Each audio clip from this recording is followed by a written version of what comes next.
तो देखंतु बर्तमान आम ओडिशा रे 62,000 प्लस शिक्षकों पर पदवी खाली पड़ी। तो देखंतु न्यूज पेपर रे मध्य बाहरी। तो आमर मुख्यमंत्री जहाँकि वर्तमान मुख्यमंत्री मोहन चरण माझी किछि दिन तले से गणमाध्यम कही जे 62,000 शिक्षक पदवी खाली पड़ी। अन्यान्य विभाग गुड़ी को देखिले मोट 2.36 लाख पदवी खाली पड़ी।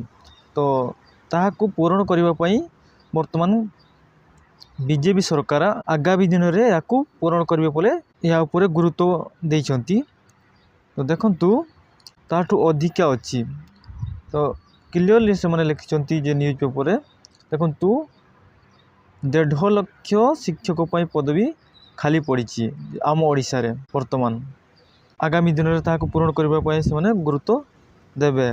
तो तेणु आपण मैंने जदि या भल भाव पढ़ाई चाहते ताले मो डिस्क्रिप्शन रे लिंक प्रोवाइड कर दीची सेठू जे आपण डाउनलोड करी आपण डिटेल्स आपण देखि नेबे। तेणु मु आशा करछि आपण को वीडियो को भल लागिथिबो एवं जो माने मो चैनल नुआ आछंती से माने चैनल को मध्य सब्सक्राइब करे नेबे।